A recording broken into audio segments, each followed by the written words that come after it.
Hello students, next നമുക്ക് പഠിക്കാനുള്ളത് module 4 ഒരു ടോപ്പിക്കാണ് ഫങ്ഷൻസ് എന്ന് പറഞ്ഞ ടോപ്പിക്ക്. ഓക്കെ, നമ്മൾ ഇതുവരെ ചെയ്ത പ്രോഗ്രാംസിനകത്തെല്ലാം നിങ്ങൾ ഫങ്ഷൻസിനെ പറ്റി കേട്ട് കാണാം. എന്താ ഒരു മെയിൻ ഫങ്ഷൻ, അതായത് ഏത് പ്രോഗ്രാം എഴുതിയാലും നമ്മൾ പറയുമായിരുന്നു ഇതിനകത്തൊരു മെയിൻ ഫങ്ഷനുണ്ട്. മെയിൻ ഫങ്ഷൻ എന്ന ടോപ്പിക്ക് പഠിപ്പിച്ചപ്പോഴും ഞാൻ പറഞ്ഞായിരുന്നു എല്ലാ പ്രോഗ്രാംസിലും ഒരു മെയിൻ ഫങ്ഷൻ കാണും, അതല്ലാതെ കുറേ സബ് ഫങ്ഷൻസും കൂടെ കാണും. ആ സബ് ഫങ്ഷൻസിനെ പറ്റിയിട്ടാണ് നമുക്കിനി പഠിക്കാനുള്ളത്. ഓക്കെ, അപ്പോൾ ഫങ്ഷൻസ് എന്ന് പറഞ്ഞു കഴിഞ്ഞാൽ നമ്മൾ എന്താ നോർമലി ഫങ്ഷൻ എന്ന് പറയുന്ന വേർഡിൻ്റെ മീനിങ് എന്താ? എന്തെങ്കിലും ഒരു ടാസ്ക് പെർഫോം ചെയ്യാം. സോ എന്തെങ്കിലും ടാസ്ക് പെർഫോം ചെയ്യാൻ വേണ്ടിയിട്ടുള്ള ഒരു ഗ്രൂപ്പ് ഓഫ് സ്റ്റേറ്റ്മെൻറ്റ്സിനെയാണ് നമ്മൾ സി പ്രോഗ്രാമിൽ ഫങ്ഷൻസ് കൊണ്ട് ഉദ്ദേശിക്കുന്നത്. It's A group of statements which will together will perform A task. അപ്പോൾ എല്ലാ സി പ്രോഗ്രാമിലും ഒരു മെയിൻ ഫങ്ഷൻ കാണും, അതല്ലാതെ കുറേ സബ് ഫങ്ഷൻസും കൂടെ കാണും based on the user needs. അപ്പം നമ്മുടെ മനസ്സിൽ വരുന്നൊരു ക്വസ്റ്റ്യനാണ്, എന്തിനാണ് നമ്മൾ ഈ ഫങ്ഷൻസ് യൂസ് ചെയ്യുന്നത്? ഫങ്ഷൻസ് യൂസ് ചെയ്യുന്നതിനുള്ള അഡ്വാൻറ്റേജസ് എന്ന് പറഞ്ഞാൽ, നമ്മളിപ്പോൾ ഒരു സിമ്പിൾ പ്രോഗ്രാം എടുക്കുകയാണ്, അത്തമെറ്റിക് കാൽക്കുലേഷൻസിൻ്റെ ഒരു പ്രോഗ്രാം. അപ്പോൾ അതിനകത്ത് സമ്മുണ്ട്, അഡീഷനുണ്ട്, മൾട്ടിപ്ലിക്കേഷനുണ്ട്, ഡിവിഷനുണ്ട്. അപ്പോൾ ഈ പറഞ്ഞ സം കണ്ടുപിടിക്കുന്ന കോഡെല്ലാം കൂടെ നമുക്കൊരു ഫങ്ഷനായിട്ട് എഴുതാം. മൾട്ടിപ്ലിക്കേഷൻ യൂസ് ചെയ്യുന്ന കോഡ്സ് എല്ലാം കൂടെ വേണമെങ്കിൽ സം ഫങ്ഷനായിട്ട് എഴുതാം. അങ്ങനെ 4 ഫങ്ഷൻസായിട്ട് എഴുതാം, ഡിവിഷനും സബ്ട്രാക്ഷനും. അപ്പോൾ ഈ 4 ഫങ്ഷൻസും 4 പ്രോഗ്രാമേഴ്സായിട്ട്, അതായത് വൈൽ ഡെവലപ്പിംഗ് പ്രോഗ്രാം 4 പ്രോഗ്രാമേഴ്സ് അല്ലെങ്കിൽ നിങ്ങൾ 4 സ്റ്റുഡൻസായിട്ട് ചെയ്യുകയാണെന്നുണ്ടെങ്കിൽ ഒരാൾ എടുക്കുന്നതിൻ്റെ എഫേർട്ടിൻ്റെ 1/4 മതി ഓരോരുത്തരും എടുക്കുന്ന എഫേർട്ട് ടൈംസ് ഇല്ലേ. അപ്പോൾ ഈ വലിയ പ്രോഗ്രാംസ്, അത് വലിയ പ്രോജക്റ്റുകളൊക്കെ വരുമ്പോൾ, സോഫ്റ്റ്വെയർ പ്രോജക്റ്റൊക്കെ വരുമ്പോൾ ഒത്തിരി കാര്യങ്ങൾ അതിനകത്ത് എക്സിക്യൂട്ട് ചെയ്യേണ്ടി വരും. അപ്പോൾ ആ ചെയ്യേണ്ടുന്ന കാര്യങ്ങളെല്ലാം കൂടെ നമ്മൾ പല ഫങ്ഷൻസായിട്ട് ഡിവൈഡ് ചെയ്ത് കഴിഞ്ഞാൽ ആ പ്രോജക്റ്റിനെ തന്നെ നമുക്ക് പലതായിട്ട് ഡിവൈഡ് ചെയ്യാം. ദാറ്റ് മീൻസ് ഓരോ ഫങ്ഷൻ, ഇപ്പോൾ ഒരു പ്രോജക്റ്റിൽ 10 ഫങ്ഷൻസ് ഉണ്ടെങ്കിൽ ആ ഓരോ 10 ഫങ്ഷൻസ് നമുക്ക് 10 പ്രോഗ്രാമേഴ്സിനെ കൊണ്ട് ഡെവലപ്പ് ചെയ്യാൻ പറ്റും. So we can divide A large project among multiple programmers. അതായത് ഡെവലപ്മെൻറ്റ് നമുക്ക് ഡിവൈഡ് ചെയ്യാൻ പറ്റും. അതിൻ്റേതായിട്ടുള്ള യൂസസ് ഉണ്ട്. ഇനി മോർ റീഡബിൾ ആയിരിക്കും, അല്ലെങ്കിൽ ഈസി ടു അണ്ടർസ്റ്റാൻഡ് ആയിരിക്കും. നമ്മൾ എല്ലാ കാര്യങ്ങളും കൂടെ ഒന്നിനകത്ത് എഴുതുന്നതും അത് പലതായിട്ട് ഡിവൈഡ് ചെയ്ത് എഴുതുമ്പോഴത്തേക്കും കുറച്ചും കൂടെ easy to readable and understand ആയിരിക്കും. അതൊരു അഡ്വാൻറ്റേജ് ആണ്. പിന്നെ എറേഴ്സ് നമുക്ക് പെട്ടെന്ന് ഡിറ്റക്റ്റ് ചെയ്യാൻ പറ്റും. ദാറ്റ് മീൻസ് നമുക്കൊരു പ്രോഗ്രാം എഴുതി ഫുൾ എറേഴ്സ് കണ്ടുപിടിക്കുന്നതിനെക്കാട്ടി എളുപ്പമായിരിക്കും പല പല ഫങ്ഷൻസ് ആയിട്ട് എഴുതി കഴിഞ്ഞ് കഴിഞ്ഞാൽ. ഇപ്പോൾ ഒരു പ്രോഗ്രാമിൽ 10 എറേഴ്സ് വരും, അതിന് ഫങ്ഷൻസ് ആയിട്ട് എഴുതി കഴിഞ്ഞാൽ ചിലപ്പോൾ ഓരോ ഫങ്ഷൻസിലും 1-2 എറേഴ്സ് മാത്രമേ കാണും. അപ്പോൾ കുറച്ചും കൂടി ഈസി ആയിട്ട് എറേഴ്സ് ഡിറ്റക്റ്റ് ചെയ്യാനും അതിനെ ഫിക്സ് ചെയ്യാനും പറ്റും. ദാറ്റ് മീൻസ് ക്ലിയർ ചെയ്യാനും പറ്റും. ഇനി നമുക്ക് റീയൂസ് ഓഫ് കോഡ്സ് എന്ന് പറഞ്ഞ ഓപ്ഷൻ ഉണ്ട്. റീയൂസ് ഓഫ് കോഡ് എന്ന് പറഞ്ഞു കഴിഞ്ഞാൽ നമുക്ക് ഇപ്പോൾ ഫങ്ഷൻസ് ആയിട്ടൊക്കെ എഴുതി കഴിഞ്ഞ് കഴിഞ്ഞാൽ പിന്നെ വേറെ ഏതെങ്കിലും പ്രോഗ്രാംസിൽ, അല്ലെങ്കിൽ നമ്മൾ യൂസ് ചെയ്യുന്ന പ്രോഗ്രാമിൽ തന്നെ ഈ ഫങ്ഷൻ വേറെ എവിടെയെങ്കിലും വേണം, റിപ്പീറ്റഡ് ആയിട്ട് വേണമെന്നുണ്ടെങ്കിൽ കോഡ് ഫുൾ എഴുതേണ്ട ആവശ്യമില്ല. ജസ്റ്റ് നമ്മൾ ആ ഫങ്ഷനെ ഒന്ന് റീയൂസ് ചെയ്താൽ മതി, അതിനകത്തോട്ടൊരു കണക്ഷൻ മാത്രം കൊടുത്താൽ മതിയായിരിക്കും. നമുക്ക് പിന്നീട് ഫങ്ഷൻസിൻ്റെ ഡീറ്റെയിൽസിലോട്ട് വരുമ്പോഴത്തേക്ക് അഡ്വാൻറ്റേജ് മനസ്സിലാവും. പിന്നെ ഈസി ടു മാനേജ് ആയിരിക്കും. കൊളാബറേഷൻ, മൾട്ടിപ്പിൾ യൂസേഴ്സിന് സെയിം ആപ്ലിക്കേഷനും കൊളാബറേറ്റ് ചെയ്ത് വർക്ക് ചെയ്യാൻ പറ്റും. ഇതൊക്കെ ഇതിൻ്റെ ഫങ്ഷൻസ് യൂസ് ചെയ്യുന്നതിനുള്ള അഡ്വാൻറ്റേജസ് ആണ്. നെക്സ്റ്റ്, മെയിനായിട്ട് 2 ടൈപ്സ് ഓഫ് ഫങ്ഷൻസ് ആണുള്ളത്. ഒന്ന് നമ്മൾ ഓൾറെഡി മനസ്സിലാക്കിയിട്ടുള്ള സ്റ്റാൻഡേർഡ് ലൈബ്രറി ഫങ്ഷൻസും ഉണ്ട്, യൂസർ ഡിഫൈൻഡ് ഫങ്ഷൻസും ഉണ്ട്. എന്താ ഈ സ്റ്റാൻഡേർഡ് ലൈബ്രറി ഫങ്ഷൻസ് എന്ന് പറയുന്നത്?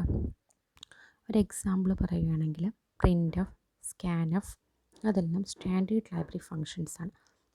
സ്റ്റാൻഡേർഡ് ലൈബ്രറി ഫങ്ഷൻസിന് inbuilt functions in C programming ആണ്.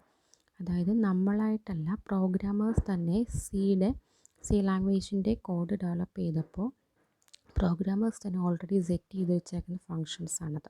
നമുക്ക് അതിൻ്റെ ആവശ്യാനുസരണം ജസ്റ്റ് നെയിം മാത്രം യൂസ് ചെയ്താൽ മതി. അതിൻ്റെ ഡീറ്റെയിൽഡ് കോഡെല്ലാം എവിടെ ആയിരിക്കും? അതായത് പ്രിൻ്റ് എഫും സ്കാൻ എഫ് നമ്മൾ മാത്രം യൂസ് ചെയ്തു, പ്രിൻ്റ് എഫ് കൊണ്ട് എന്താ ഉദ്ദേശിക്കുന്നത്, അല്ലെങ്കിൽ സ്കാൻ എഫ് കൊണ്ട് എന്താ മീൻ ചെയ്യുന്നുള്ള ഡീറ്റെയിൽഡ് കോഡെല്ലാം അതിൻ്റെ ഹെഡ് ഓഫ് ഫയൽസിലായിരിക്കും നമ്മൾ സ്റ്റോർ ചെയ്തേക്കുന്നത്. So standard library functions are built in functions in C programming and these function details are defined in the header file. For example, printf നമുക്ക് ഔട്ട്പുട്ട് ഡിസ്പ്ലേ ചെയ്യാൻ വേണ്ടി use ചെയ്യുന്നതാണ്. അത് studio.h header ഫയലാണ് save ചെയ്തേക്കുന്നത്. then sqrt നമുക്ക് math.h എന്ന header ഫയലായിരിക്കും സ്ക്വയർ റൂട്ട് കണ്ടുപിടിക്കാനുള്ളൊരു ഫംഗ്ഷൻ. strlen കഴിഞ്ഞ വീഡിയോയിൽ പഠിച്ച സ്ട്രിംഗ് ലെങ്ത് കണ്ടുപിടിക്കാനുള്ള ഫംഗ്ഷൻ അത് string.h എന്ന് പറയുന്ന ഹെഡർ ഫയലായിരിക്കും സേവ് ചെയ്തേക്കുന്നത്. അപ്പോൾ ഇതെല്ലാം സ്റ്റാൻഡേർഡ് ലൈബ്രറി ഫംഗ്ഷൻസ് ആണ്. ഇതെല്ലാം യൂസ് ചെയ്യണമെങ്കിൽ അതിൻ്റെ കറസ്പോണ്ട് ഹെഡർ ഫയൽസും കൂടി നമ്മുടെ പ്രോഗ്രാമിലോട്ട് ഇൻക്ലൂഡ് ചെയ്യണം. ദെൻ അതിൻ്റെ പേര് മാത്രം നമ്മൾ യൂസ് ചെയ്താൽ മതി. ഇനി നെക്സ്റ്റ് യൂസർ ഡിഫൈൻഡ് ഫങ്ഷൻസ് നമ്മൾ പഠിക്കാൻ പോകുന്നു. യൂസർ ഡിഫൈൻഡ് ഫങ്ഷൻസ് എന്ന് പറയുന്ന നെയിം വരാൻ കാരണം യൂസറായിട്ട് അവരുടെ നീഡ്സിന് വേണ്ടിയിട്ട് ക്രിയേറ്റ് ചെയ്യുന്നതായിരിക്കും. User can also create functions as per their own needs. യൂസറിൻ്റെ ഇഷ്ടം അനുസരിച്ച് യൂസറിനകത്ത് കോഡ്സും കാര്യങ്ങളും എല്ലാം കൊടുക്കാൻ പറ്റും. അപ്പോൾ യൂസറായിട്ട് ക്രിയേറ്റ് ചെയ്യുന്ന ഫംഗ്ഷൻ ആയതുകൊണ്ടാണ് യൂസർ ഡിഫൈൻഡ് ഫംഗ്ഷൻ എന്ന് പറയുന്നത്. നേരത്തെ standard library functions inbuilt functions ആണ്. നമ്മൾ പ്രോഗ്രാമേഴ്സ് തന്നെ ഓൾറെഡി സെറ്റ് ചെയ്ത് വെച്ചിട്ടുള്ളതാണ്. അത് നമ്മൾ യൂസ് ചെയ്താൽ മാത്രം മതി. ഇത് യൂസർ ഡിഫൈൻഡ് ഫംഗ്ഷൻ എന്ന് പറയുമ്പോൾ നമുക്ക് ഏത് പ്രോഗ്രാമാണോ ഡെവലപ്പ് ചെയ്യേണ്ടത് അതിൻ്റെ നീഡിനെ ബേസ് ചെയ്ത് യൂസറായിട്ട് ഡിഫൈൻ ചെയ്യും. അത് ഓരോ യൂസറും ഓരോ രീതിയിലായിരിക്കും ഡിഫൈൻ ചെയ്യുന്നത്. അപ്പോൾ അതിനും കുറച്ച് അഡ്വാൻറ്റേജസ് ഉണ്ട്. ഈസി ടു അണ്ടർസ്റ്റാൻഡ് ആണ്, മെയിൻറ്റെയിനബിൾ ആണ്, ഈസി ടു ഡീബഗ് ആണ്, കോഡ്സ് റീയൂസ് ചെയ്യാൻ പറ്റും. അതുപോലെ ലാർജ് പ്രോഗ്രാംസ് നേരത്തെ പറഞ്ഞ കൺസെപ്റ്റ് അഡ്വാൻറ്റേജ്. ലാർജ് പ്രോഗ്രാമൊക്കെ ആണെന്നുണ്ടെങ്കിൽ അതിന് നമുക്ക് പലതായിട്ട് പല പ്രോഗ്രാമേഴ്സിന് ഡിവൈഡ് ചെയ്ത് കൊടുക്കാൻ പറ്റും. ഇനി ഈ പറഞ്ഞ യൂസർ ഡിഫൈൻഡ് ഫങ്ഷൻസിന് 3 പാർട്സ് ഉണ്ട്. ഇത് ഇമ്പോർട്ടൻ്റ് ആണ്. First is function declaration or function prototype, second is function definition and third is function code. അതായത് ഫങ്ഷൻ ഡിക്ലറേഷൻ ഓർ പ്രോട്ടോടൈപ്പ് എന്ന് പറഞ്ഞാൽ നമ്മൾ വേരിയബിൾ ഡിക്ലറേഷൻ എന്ന് പറഞ്ഞാൽ എന്താ? ഇപ്പോൾ ഇൻറ്റ് എ എന്ന് പറഞ്ഞു കഴിഞ്ഞാൽ എ എന്ന് പറഞ്ഞൊരു ഇൻറ്റിജർ വേരിയബിളാണ്. അപ്പോൾ ഇൻറ്റെ കൊണ്ട് ഉദ്ദേശിക്കുന്നത് എ വേരിയബിളിൻ്റെ പേര്. ആ വേരിയബിളിൽ നമ്മൾ സ്റ്റോർ ചെയ്യാൻ പോകുന്ന ഒരു ഇൻറ്റിജർ ആണെന്ന് മെൻഷൻ ചെയ്യാൻ വേണ്ടിയിട്ടാണ് അതിന് ഡേറ്റ ടൈപ്പ് ഇൻറ്റ് എന്ന് പറഞ്ഞ് കൊടുക്കുന്നത്. അപ്പോൾ വേരിയബിൾ ഡിക്ലറേഷൻ മീൻസ് വേരിയബിൾ എന്താണ്, അതിനകത്ത് എന്ത് ടൈപ്പ് ഓഫ് വാല്യൂ ആണ് സ്റ്റോർ ചെയ്തേക്കുന്നത് നമ്മൾ മെൻഷൻ ചെയ്യും. അതുപോലെ ഫങ്ഷൻ ഡിക്ലറേഷൻ കൊണ്ട് മെയിൻ ചെയ്യുന്നത് എന്താണ് ആ ഫങ്ഷൻ്റെ നെയിം എന്താണ്, അതിനകത്ത് നമ്മൾ എന്തെങ്കിലും വേരിയബിൾസ് യൂസ് ചെയ്യുന്നുണ്ടോ, ആ ഫങ്ഷനിൽ നിന്ന് നമുക്ക് എന്തെങ്കിലും റിട്ടേൺ ചെയ്യുന്നുണ്ടോ, അങ്ങനെയുള്ള കാര്യങ്ങളെല്ലാം സ്പെസിഫൈ ചെയ്യുന്നു. ഇത് സ്പെസിഫൈ ചെയ്യുന്നത് കമ്പൈലർ അതിന് ഫങ്ഷനെ പറ്റിയിട്ടുള്ള ഒരു അണ്ടർസ്റ്റാൻഡബിലിറ്റി കിട്ടുന്നതിന് വേണ്ടിയിട്ടാണ്. അതിനെയാണ് നമ്മൾ ഫങ്ഷൻ ഡിക്ലറേഷൻ എന്ന് പറയുന്നത്. ഓക്കെ, ഇപ്പം വേറൊരു കാര്യം കൂടെ പറഞ്ഞേക്കാം. നമ്മൾ ഫങ്ഷൻസ് യൂസ് ചെയ്യുന്നതെന്ന് പറഞ്ഞു. ഈ പറഞ്ഞ ഫങ്ഷൻസിനെ എല്ലാം നമ്മുടെ മെയിൻ ഫങ്ഷനിൽ നിന്നുകൊണ്ട് മാത്രമേ നമുക്ക് യൂസ് ചെയ്യാൻ പറ്റൂ. അതെന്താണെന്ന് പിന്നെ പറയാം. ഈ ഒരു പോയിൻ്റ് ഓർത്ത് വെച്ചേക്കണം. മെയിൻ ഫങ്ഷനിൽ കൂടെ മാത്രമേ നമുക്ക് പ്രോഗ്രാമിനകത്ത് യൂസ് ചെയ്യുന്ന സബ് ഫങ്ഷൻസിനെ എല്ലാം ആക്സസ് ചെയ്യാൻ പറ്റൂ. പ്രോഗ്രാമിൻ്റെ എക്സിക്യൂഷൻ മെയിൻ ഫങ്ഷനിൽ നിന്ന് മാത്രമേ നമുക്ക് സ്റ്റാർട്ട് ചെയ്യാൻ പറ്റൂ. അതിലകത്തോട് വേറെ ഫങ്ഷൻസിനെ യൂസ് ചെയ്യാം. ഓക്കെ, ഫങ്ഷൻ ഡിക്ലറേഷൻ എന്ന് പറഞ്ഞൊരു പാട്ടുണ്ട്. ദെൻ ഫങ്ഷൻ ഡെഫിനിഷൻ, ആ ഫങ്ഷൻ എന്താണെന്നുള്ള ഡീറ്റെയിൽഡ് ആയിട്ടുള്ളത് ഫങ്ഷൻ ഡെഫിനിഷനിൽ മെൻഷൻ ചെയ്യും. ദെൻ ആ ഫങ്ഷനെ കോൾ ചെയ്യാം. ഫങ്ഷനെ കോൾ ചെയ്യുക മീൻസ് നമ്മൾ എപ്പോഴാണോ പ്രോഗ്രാമിൽ ഈ പറഞ്ഞ് നമ്മൾ സെപ്പറേറ്റഡ് ആയിട്ടുള്ള ഫങ്ഷൻ നമുക്ക് വേണ്ടത് ആ ഫങ്ഷനെ നമ്മൾ വിളിക്കുക. കോൾ ചെയ്യുക മീൻസ് ജസ്റ്റ് ഇൻവോക്ക് ചെയ്യുക. ഇനി അത് ഓരോ പാർട്ടും എന്താണെന്ന് പഠിക്കാം. First part is function declaration or function prototype.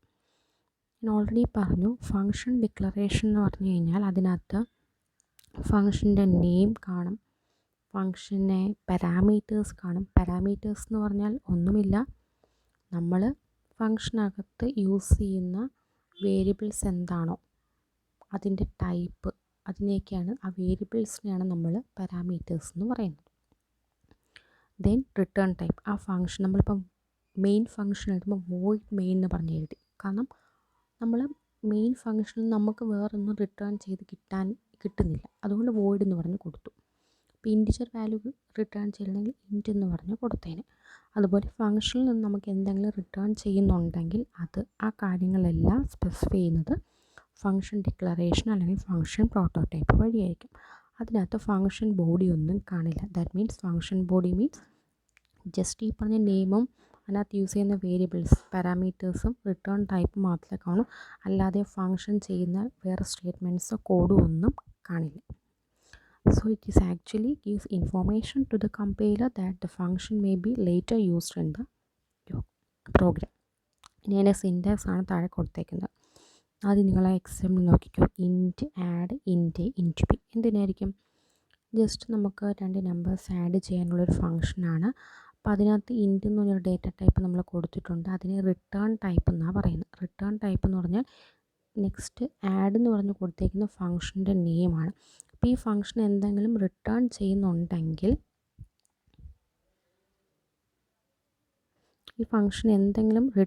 ചെയ്യുന്നുണ്ടെങ്കിൽ ആ റിട്ടേൺ ടൈപ്പാണ് ഇൻറ്റ് കൊണ്ട് ഉദ്ദേശിക്കുന്നത്. അതായത് ഇൻറ്റിജർ വാല്യൂ റിട്ടേൺ ചെയ്യുന്നുണ്ടെങ്കിൽ ഇൻറ്റ് എന്ന് പറഞ്ഞ് എഴുതും. അപ്പോൾ ഇൻ കേസ് റിട്ടേൺ ഒന്നും ചെയ്യുന്നില്ലാണെങ്കിൽ നമ്മൾ ഇൻറ്റിന് പകരം അവിടെ വോയിഡ് എന്ന് പറഞ്ഞായിരുന്നതിന് യൂസ് ചെയ്യുന്നത്. ഇനി ഇൻറ്റ് ബി പാരാമീറ്റർ ലിസ്റ്റ് എന്ന് പറഞ്ഞാൽ നമ്മൾ അതിനകത്ത് എന്തൊക്കെ വേരിയബിൾസ് യൂസ് ചെയ്യുന്നുണ്ട് ആ വേരിയബിൾസിൻ്റെ ലിസ്റ്റ്. വേരിയബിൾസ് എഴുതുമ്പോൾ അതിൻ്റെ ഡേറ്റ ടൈപ്പും കൂടെ ഇങ്ങനെ കോമേറ്റ് എഴുതണം. സോ ഫംഗ്ഷൻ ഡിക്ലറേഷൻ്റെ സിൻറ്റാക്സ് എന്ന് പറയുന്നത് first return type followed by function name followed by list of parameters if used. നമ്മൾ യൂസ് ചെയ്യുന്നുണ്ടെങ്കിൽ ആദ്യം ആ ഫംഗ്ഷൻ എന്തെങ്കിലും റിട്ടേൺ ചെയ്യുന്നുണ്ടെങ്കിൽ അതിൻ്റെ ഡേറ്റ ടൈപ്പ്, അതായത് ഇൻറ്റ്. ഇൻ കേസ് റിട്ടേൺ ചെയ്യുന്നില്ലെങ്കിൽ വോയിഡ്. ഫോളോഡ് ബൈ ഫംഗ്ഷൻ്റെ നെയിം. അതിനെ ഫോളോ ചെയ്ത് നമ്മൾ എന്തെങ്കിലും പാരാമീറ്റേഴ്സ് യൂസ് ചെയ്യുന്നുണ്ടെങ്കിൽ അതിൻ്റെ നെയിമും, ആ വേരിയബിളിൻ്റെ നെയിമും. പാരാമീറ്റർ മീൻസ് വേരിയബിളിൻ്റെ നെയിമും ഡേറ്റ ടൈപ്പ്. ഇനി നമുക്ക് വേണമെങ്കിൽ ഇവിടെ ഇൻറ്റ് എന്ന് വേണമെങ്കിലും യൂസ് ചെയ്യാം, നോ പ്രോബ്ലം. അതായത് വേരിയബിളിൻ്റെ നെയിം കൊടുക്കണമെന്നില്ല, പക്ഷേ കമ്പൾസറി ആയിട്ട് അതിൻ്റെ ഡേറ്റ ടൈപ്പ് കൊടുത്തിരിക്കണം.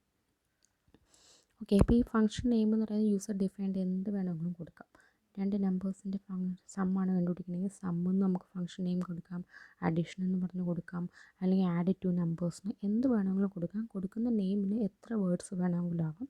തമ്മിൽ ഗ്യാപ്പോ അല്ലെങ്കിൽ വൈറ്റ് സ്പേസോ ഒന്നും ഉണ്ടായിരിക്കുന്നേ ഉള്ളൂ. So function declaration clear. Function declaration എന്ന് പറഞ്ഞാൽ ജസ്റ്റ് ഫംഗ്ഷൻ എന്താണെന്ന് പറയുന്നു. അതായത് ആ ഫംഗ്ഷൻ്റെ നെയിം, അതിനകത്ത് നമുക്ക് എന്തെങ്കിലും റിട്ടേൺ ചെയ്ത് കിട്ടുന്നുണ്ടോ, അതിനകത്ത് എന്തെങ്കിലും പാരാമീറ്റേഴ്സ് യൂസ് ചെയ്യുന്നുണ്ടോ. ഇനി ഫംഗ്ഷൻ ഡെഫിനിഷൻ എന്ന് പറയുമ്പോൾ എന്താ? ഫംഗ്ഷനെ പറ്റിയിട്ടുള്ള ഡീറ്റെയിൽഡ് ആയിട്ടുള്ള ഡെഫിനിഷൻ, ഫംഗ്ഷൻ എന്താണെന്നുള്ള കാര്യങ്ങളെല്ലാം ഫംഗ്ഷൻ ഡെഫിനിഷനകത്തായിക്കുള്ളത്. അപ്പോൾ ഈ ഫംഗ്ഷൻ ഡെഫിനിഷനകത്തും ഒരു ഫംഗ്ഷൻ ഹെഡറും കാണും, ഫംഗ്ഷൻ ബോഡിയും കാണും. ഫംഗ്ഷൻ ഹെഡർ എന്ന് പറയുന്നത്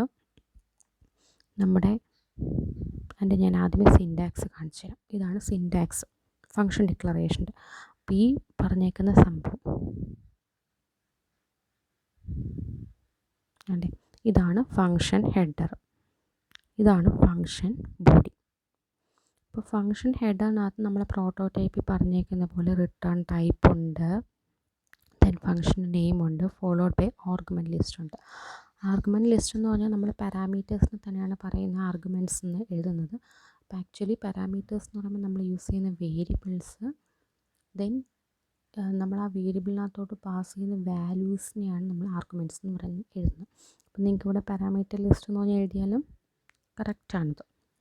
ഓക്കെ, അതിനെ ഫോളോ ചെയ്ത്, അതായത് ഫോർ എക്സാമ്പിൾ സം എന്ന് പറഞ്ഞ ഫംഗ്ഷൻ ആണെങ്കിൽ സം കണ്ടുപിടിക്കാൻ വേണ്ടി നമ്മൾ രണ്ട് നമ്പേഴ്സ് കൊടുക്കുന്നു, then sum equal to A plus B എന്ന് കൊടുക്കുന്നു, ദെൻ സം പ്രിൻറ്റ് ചെയ്യുന്നു. ആ പറഞ്ഞ കോഡ്സൊക്കെയാണ് ഈ പറഞ്ഞ ബോഡി ഓഫ് ദ ഫംഗ്ഷനകത്ത് എഴുതുന്നത്. ഓക്കെ, ഫംഗ്ഷൻ ഡെഫിനിഷനകത്ത് ഫംഗ്ഷൻ ഹെഡറും ഉണ്ട്, ഫംഗ്ഷൻ ബോഡിയും ഉണ്ട്. അപ്പോൾ ഫംഗ്ഷൻ ഹെഡറിനകത്ത് ആദ്യമേ ഒരു റിട്ടേൺ ടൈപ്പ് കാണും. That means function value return ചെയ്യുന്നെങ്കിൽ അതിൻ്റെ ഡേറ്റ ടൈപ്പ് അവിടെ ക്ലിയർ നമ്മൾ മെൻഷൻ ചെയ്തേക്കണം. ചില കേസിൽ ഫംഗ്ഷൻ വാല്യൂസ് ഒന്നും റിട്ടേൺ ചെയ്യുന്നില്ല എന്നുണ്ടെങ്കിൽ വോയിഡ് എന്ന് പറഞ്ഞായിരിക്കും കൊടുക്കുന്നത്. ഇനി അതിനെ ഫോളോ ചെയ്ത് ഫംഗ്ഷന് നെയിം കാണും, actual name of the function, then arguments, list of the arguments കാണും. അതായത് നമ്മളെ ഫംഗ്ഷനെ വിളിക്കുമ്പോൾ നമ്മൾ കുറച്ച് വാല്യൂസ് ചിലപ്പോൾ പാസ് ചെയ്ത് കൊടുക്കും. ആ പോയിന്റ് നമുക്ക് എക്സാമ്പിളും കൂടെ വരുമ്പോഴേ ക്ലിയർ ആകത്തുള്ളൂ. ആ വാല്യൂസിനെ ആയിരിക്കും നമ്മൾ ആർഗ്യുമെൻറ്റ്സ് എന്ന് പറയുന്ന ആർഗ്യുമെൻറ്റ്സിൻ്റെ ലിസ്റ്റ്. അപ്പോൾ ആർഗ്യുമെൻ്റ് ലിസ്റ്റ് എഴുതുമ്പോഴും പാരാമീറ്റർ ലിസ്റ്റ് എഴുതുമ്പോഴും എല്ലാം നമ്മൾ എന്തൊക്കെ ആ വേരിയബിൾസ് ഉണ്ടോ ആ വേരിയബിൾസിൻ്റെ നെയിമും ഡേറ്റ ടൈപ്പും കൊടുക്കണം. പിന്നെ ഡിക്ലറേഷൻ്റെ ടൈപ്പിൽ ഡേറ്റ ടൈപ്പ് മാത്രം കൊടുത്താലും മതി. then follow ചെയ്ത് ഫംഗ്ഷൻ്റെ body. Function body means it contains a collection of statements that define what the function does. That means for what purpose we are using the function, and a corresponding code ആയിരിക്കും function ബോഡിക്കകത്തുള്ളത്. അതിൻ്റെ syntax already പറഞ്ഞു, return type, function name, argument list. അല്ലെങ്കിൽ parameter list. രണ്ടിനകത്ത് നമ്മുടെ വേരിയബിളിൻ്റെ നെയിമും data ടൈപ്പും കോമായിട്ട് എഴുതാം. അപ്പം ഈ പറഞ്ഞേക്കുന്ന ഇത്രയും കാര്യങ്ങൾ മാത്രമേ ഫോളോഡ് ബൈ ഒരു സെമിക്കോളൻ മാത്രമേ നമ്മുടെ എന്തിനാ കാണും, ഫംഗ്ഷൻ പ്രോട്ടോടൈപ്പിൽ കാണും. അതെന്താണെന്ന് ഡീറ്റെയിൽഡായിട്ട് പറയുന്നതായിരിക്കും നമ്മുടെ ഫംഗ്ഷൻ ഡെഫിനിഷൻ എന്ന് പറയുന്നത്. ഈ last function call. Function call എന്ന് പറഞ്ഞാൽ നമ്മളിപ്പോൾ ഫംഗ്ഷനെ ഡിക്ലെയർ ചെയ്തു, ഫംഗ്ഷൻ എന്താണെന്ന് പറഞ്ഞു, ഇനി ആ ഫംഗ്ഷനെ പറ്റി ഡീറ്റെയിൽഡായിട്ട് ഡിഫൈനും ചെയ്തു. ഇനി ആ ഫംഗ്ഷനെ യൂസ് ചെയ്യണമെന്നുണ്ടെങ്കിൽ നമ്മൾ ഫംഗ്ഷനെ കോൾ ചെയ്യണം. അതാണ് ഫംഗ്ഷൻ കോൾ. അപ്പോൾ ഫംഗ്ഷനെ കോൾ ചെയ്യുന്നത് നമ്മൾ മെയിൻ ഫംഗ്ഷനെ ഇൻസൈഡിലായിരിക്കും ഫംഗ്ഷനെ കോൾ ചെയ്യുന്നത്. അപ്പോൾ നമ്മൾ സാധാരണ നമ്മളൊരു പേഴ്സണെ വിളിക്കുന്ന അയാളുടെ നെയിം യൂസ് ചെയ്തിട്ടായിരിക്കത്തില്ലേ, അതുപോലെ ഫംഗ്ഷനെ നമ്മൾ കോൾ ചെയ്യുന്നതും ഫംഗ്ഷൻ്റെ നെയിം യൂസ് ചെയ്തിട്ടായിരിക്കും. ദെൻ അതിൻ്റെ ഫോളോ ചെയ്ത് ബ്രാക്കറ്റിനകത്ത് നമ്മൾ എന്തെങ്കിലും വാല്യൂ പാസ് ചെയ്യുന്നുണ്ടെങ്കിൽ ആ പാരാമീറ്റേഴ്സിൻ്റെ നെയിമും കൂടെ കാണും, അതായത് വേരിയബിളിൻ്റെ നെയിമും കൂടെ കാണും. അതാ താഴത്തെ സിൻറ്റാക്സ് കണ്ടോ. ഫംഗ്ഷൻ കോളിൻ്റെ സിൻറ്റാക്സ് എന്ന് പറയുന്നത് ഫംഗ്ഷൻ നെയിമുണ്ട്, അതിനെ ഫോളോ ചെയ്ത് പാരാമീറ്റർ ലിസ്റ്റ് ഉണ്ട്.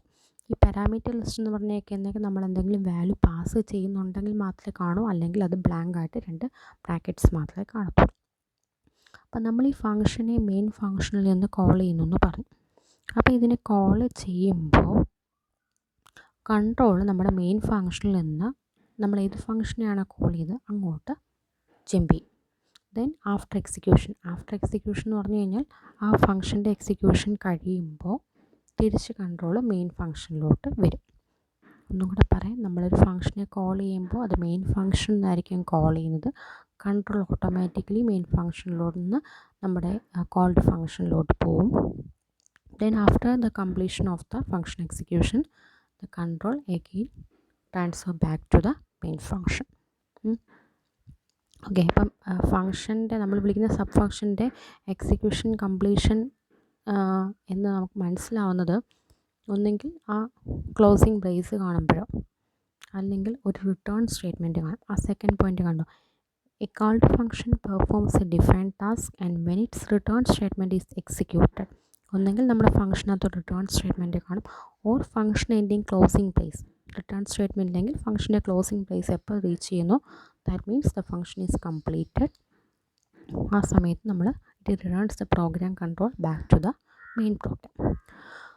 ഓക്കെ, അപ്പോൾ ഞാൻ ഇതുവരെ പറഞ്ഞ കാര്യങ്ങൾ ഒന്നും കൂടെ ഒന്ന് ബ്രീഫായിട്ട് പറയാം. നമ്മൾ ഫംഗ്ഷൻ എന്ന് പറയുമ്പോൾ ഒരു ഗ്രൂപ്പ് ഓഫ് കോഡ്സ് ആയിരിക്കും ഉള്ളത്. മെയിനായിട്ട് നമ്മളിപ്പോൾ പഠിക്കുന്ന യൂസർ ഡിഫൈൻഡ് ഫംഗ്ഷനാണ്.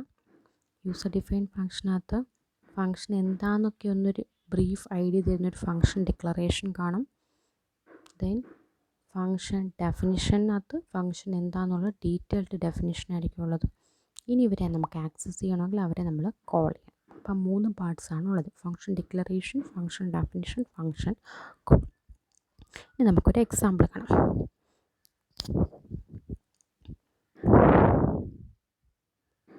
ഓക്കെ, ഈ എക്സാമ്പിൾ നോക്കിയാൽ നിങ്ങൾ, ഈ എക്സാമ്പിളിനകത്ത് നമ്മൾ സാധാരണ നമ്മൾ ഇതുവരെ കണ്ട പ്രോഗ്രാമിനകത്തെല്ലാം നമ്മളിതാ ഇത്രയും പോർഷൻ മാത്രമേ എഴുതിയിട്ടുള്ളൂ. ഈ ലൈനില്ല, ഇതൊരു മിസ്റ്റേക്കാണ്. വോയിഡ് മെയിനകത്ത് 2 നമ്പേഴ്സ് കൊടുക്കും. ആ 2 നമ്പേഴ്സിൻ്റെ സം = a+b എന്നൊക്കെ എഴുതിയിട്ട് അതിൻ്റെ സം കണ്ടുപിടിച്ച് അത്രയാണ് ചെയ്തത്.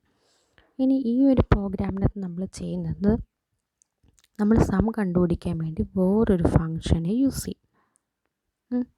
അപ്പോൾ ഇവിടെ ആഡ് എന്നൊരു ഫംഗ്ഷനാണ് നമ്മൾ യൂസ് ചെയ്തിട്ടുള്ളത് സം കണ്ടുപിടിക്കാൻ വേണ്ടിയിട്ട്.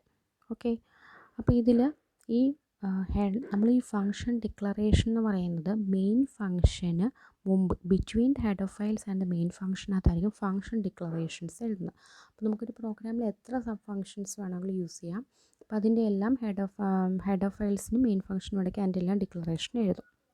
കണ്ടോ, ഇത് ഇൻറ്റ് ആഡ് ഇൻറ്റ് ബി, അതായത് ഫസ്റ്റ് നമ്മുടെ റിട്ടേൺ ടൈപ്പ് ഒരു ഇൻറ്റിജർ വാല്യൂ റിട്ടേൺ ചെയ്യുന്നൊരു ഫംഗ്ഷനാണ്. ആ ഫംഗ്ഷന് നെയിം ആഡ് എന്നാണ്. ദെൻ അതിനകത്ത് നമ്മൾ 2 പാരാമീറ്റേഴ്സ് അല്ലെങ്കിൽ വേരിയബിൾസ് യൂസ് ചെയ്യുന്നത് AB, 2 വാല്യൂസ് നമ്മൾ യൂസ് ചെയ്യുന്നുണ്ട് ഫംഗ്ഷൻ്റെ പ്രോട്ടോടൈപ്പ്. ഇനി നമ്മുടെ മെയിൻ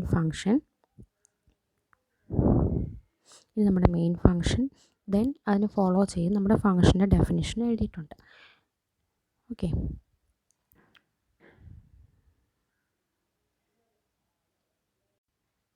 ഓക്കെ, അപ്പം നമ്മുടെ ഈ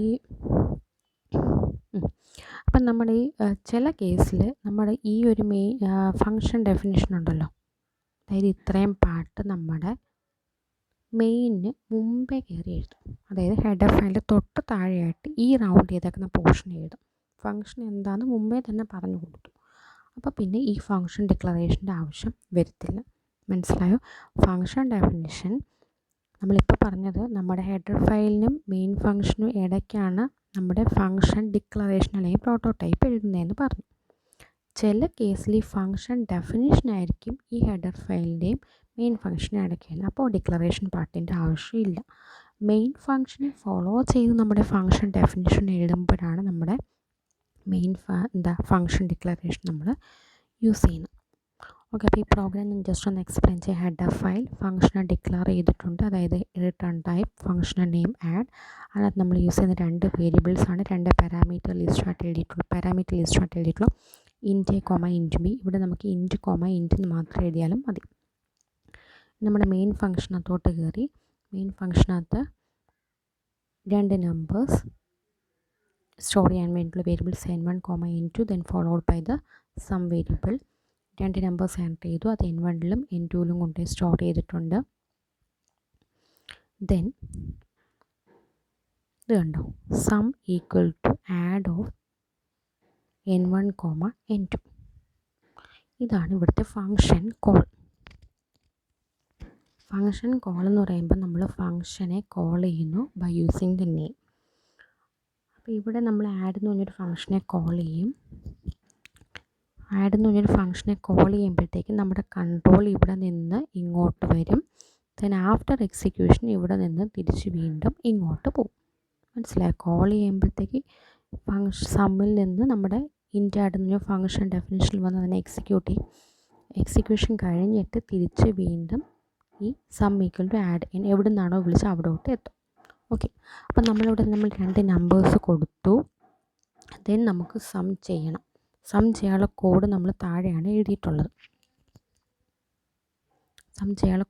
ഇവിടെ എഴുതിയിട്ടുള്ളത്. അപ്പം നമ്മൾ എന്ത് ചെയ്യണം? അവരെ കോൾ ചെയ്യണം. കോൾ ചെയ്യാൻ വേണ്ടിയിട്ട് ആഡ്. ഇനി നമുക്ക് ഈ ഫംഗ്ഷൻ എക്സിക്യൂട്ട് ചെയ്യണമെന്നുണ്ടെങ്കിൽ 2 വാല്യൂസ് വേണം. ആ വാല്യൂസ് നമ്മൾ മെയിൻ ഫംഗ്ഷനാണ് കൊടുത്തിട്ടുള്ളത്.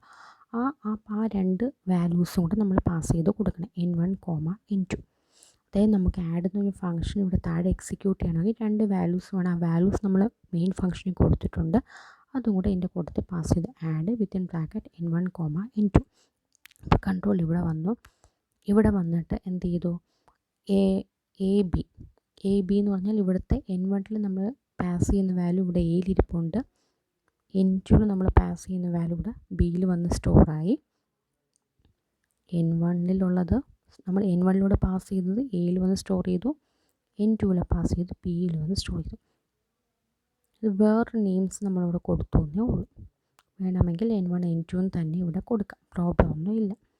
ഓക്കെ, ഇവിടെ എന്ത് ചെയ്തു? സം കണ്ടുപിടിച്ചു. സം കണ്ടുപിടിക്കണമെങ്കിൽ റിസൾട്ട് എന്നൊരു വേരിയബിൾ സ്റ്റോർ ചെയ്തു. ദെൻ എന്താ result equal to a plus B. ഇനി നമ്മൾ അതിനെ ഇവിടെ പ്രിൻറ്റ് ചെയ്യിപ്പിക്കാതെ അതിനെ നമ്മൾ തിരിച്ചിവിടെ കൊണ്ടുവന്ന് പ്രിൻറ്റ് ചെയ്യിപ്പിക്കും. അപ്പോൾ എന്ത് ചെയ്യണം? ആ വാല്യൂവിൽ നമ്മളങ്ങ് റിട്ടേൺ ചെയ്യണം. അതിന് വേണ്ടിയിട്ടാണ് റിട്ടേൺ. അതിനെ ഫോളോ ചെയ്ത് നമ്മൾ ഏത് വാല്യൂ ആണോ റിട്ടേൺ ചെയ്യുന്നത് അത് എവിടെ ഇരിക്കുന്നോ, ഇപ്പോൾ റിസൾട്ടിലാണ് ഇരിക്കുന്നത്, അതിനെ നമ്മൾ റിട്ടേൺ ചെയ്തു. ഈ റിട്ടേൺ ചെയ്യുന്നത് ഇവിടെ എത്തി. ഒന്നുകൂടെ പറയാം, ഫങ്ഷൻ കോൾ വഴി നമ്മൾ ഫങ്ഷനെ കോൾ ചെയ്തു. അപ്പം നമ്മുടെ കൺട്രോൾ ഇവിടെ നിന്ന് ഇവിടെ വന്നു. അപ്പോൾ വാല്യൂ എല്ലാം കിട്ടി, സം കണ്ടുപിടിച്ചു, അതിനെ തിരിച്ച് റിട്ടേൺ ചെയ്തു ഇവിടെ വന്നു. അപ്പോൾ ഈ റിട്ടേൺ ചെയ്യുന്ന വാല്യൂ നമ്മൾ ഒന്നെങ്കിൽ നമ്മൾ ഡയറക്റ്റ് പ്രിൻറ്റ് ചെയ്യിപ്പിക്കും, അല്ലെങ്കിൽ നമ്മളൊരു വേരിയബിളിൽ സ്റ്റോർ ചെയ്യും. ഇവിടെ സം എന്നൊരു വേരിയബിൾ സ്റ്റോർ ചെയ്തിട്ട് ആ സമ്മിനെ എടുത്ത് പ്രിൻറ്റ് ചെയ്യിപ്പിച്ചു. അതായത് നമ്മളൊരു ഫങ്ഷനെ കോൾ ചെയ്യുമ്പോൾ അത് പോയി ഫങ്ഷനെ പോയി എക്സിക്യൂട്ട് ചെയ്തു, തിരിച്ചെന്തെങ്കിലും വാല്യൂ നമുക്ക് റിട്ടേൺ ചെയ്ത് കിട്ടുവാണെങ്കിൽ അത് നമ്മൾ നമ്മുടെ മെയിൻ ഫങ്ഷനിൽ വന്നിട്ട് ഒരു വേരിയബിൾ സ്റ്റോർ ചെയ്യണം. അപ്പോൾ ഇവിടെ നമ്മൾ റിസൾട്ട് റിട്ടേൺ ചെയ്തു. ആ റിസൾട്ടിനെ സം എന്നൊരു വേരിയബിൾ നമ്മൾ ജസ്റ്റ് സ്റ്റോർ ചെയ്തു. ദെൻ പ്രിൻ്റ് ഓഫ് എന്താ സം എന്ന് പറഞ്ഞാൽ ആ റിസൾട്ടിൻ്റെ വാല്യൂ നമ്മൾ പ്രിൻറ്റ് ചെയ്തു. അപ്പം ഞാനിപ്പോൾ ഇങ്ങനെ പറയുമ്പോൾ നിങ്ങൾക്ക് കാര്യമായിട്ട് ക്ലിയർ ഒന്നും മനസ്സിലാവത്തില്ല. മെയിനായിട്ട് ഞാൻ ഈ എക്സാമ്പിൾ കാണിച്ചത് ഫങ്ഷൻ്റെ പ്രോട്ടോടൈപ്പ് എന്താണ്, ഫങ്ഷൻ ഡെഫിനിഷൻ എന്താണ്, ഫങ്ഷൻ കോൾ എന്താണെന്ന് അറിയാൻ വേണ്ടിയിട്ടാണ്. ഓക്കെ, അപ്പോൾ ഫങ്ഷൻ എങ്ങനെ ഇടുന്നതെന്നൊക്കെ നമുക്ക് ഡീറ്റെയിൽഡായിട്ട് ക്ലാസ്സിൽ വരുമ്പോൾ കുറച്ചും കൂടെ ക്ലിയർ ആയിട്ട് പഠിക്കാം. അപ്പോൾ നിങ്ങൾ ഫങ്ഷനകത്തുള്ള കാര്യങ്ങളൊക്കെ ഒന്ന് മനസ്സിലാക്കി വെക്കാൻ വേണ്ടിയിട്ടാണ് ഈ വീഡിയോ. ഓക്കെ, പിന്നെ റിട്ടേൺ സ്റ്റേറ്റ്മെൻറ്റ്, അതായത് നമ്മളിപ്പോൾ നേരത്തെ പ്രോഗ്രാമിൽ റിട്ടേൺ സ്റ്റേറ്റ്മെൻറ്റ് എഴുതിയിരുന്നിട്ടുണ്ടായിരുന്നു. അപ്പോൾ അതിനകത്ത് return statement terminates the execution of a function and returns a value to the calling function. അതായത് റിട്ടേൺ സ്റ്റേറ്റ്മെൻറ്റ് കണ്ടു കഴിഞ്ഞാൽ നമ്മുടെ ഫങ്ഷൻ്റെ എക്സിക്യൂഷൻ അവിടെ കംപ്ലീറ്റ് ആയി, എന്നിട്ട് ഒരു വാല്യൂ നമ്മുടെ കോളിംഗ് ഫങ്ഷൻ, അതായത് കോളിംഗ് ഫങ്ഷൻ എന്ന് പറഞ്ഞാൽ നമ്മുടെ മെയിൻ ഫങ്ഷനിലോട്ട് റിട്ടേൺ ചെയ്തു. അപ്പോൾ നമ്മൾ നേരത്തെ പറഞ്ഞ എക്സാമ്പിളിനെ ബേസ് ചെയ്താണെങ്കിൽ സം കണ്ടുപിടിച്ച് സമ്മിൻ്റെ വാല്യൂ അവിടെ റിട്ടേൺ ചെയ്തു. അപ്പോൾ എന്ത് ചെയ്യും, ആ റിട്ടേൺ സ്റ്റേറ്റ്മെൻറ്റ് കാണുമ്പോൾ ആക്ച്വലി അവിടെ രണ്ട് പർപ്പസാണ്. എക്സിക്യൂഷൻ അവിടെ കഴിയുകയും ചെയ്യുന്നുണ്ട്, കൺട്രോൾ അവിടെ നിന്ന് ഒരു വാല്യൂ റിട്ടേണും ചെയ്യുന്നുണ്ട് മെയിൻ ഫങ്ഷനിലോട്ട്, കൺട്രോൾ അവിടെ നിന്ന് നമ്മുടെ മെയിൻ ഫങ്ഷനിലോട്ട് തിരിച്ച് പോവുകയും ചെയ്യുന്നുണ്ട്. ഇനി നമുക്ക് നെക്സ്റ്റ് പഠിക്കാനുള്ളതാണ് യൂസർ ഡിഫൈൻഡ് ഫങ്ഷൻസിന് ഡിഫറെൻറ്റ് ടൈപ്സ് ഉണ്ട്, 4 ടൈപ്സ് ഉണ്ട്. ഓക്കെ, അപ്പോൾ അത് നമുക്ക് നെക്സ്റ്റ് വീഡിയോയിലൂടെ പഠിക്കാം. അപ്പോൾ ഇത്രയും കാര്യങ്ങൾ നിങ്ങൾ ഒന്ന് നന്നായിട്ട് മനസ്സിലാക്കി വെച്ചിട്ട് അടുത്ത വീഡിയോയിലോട്ട്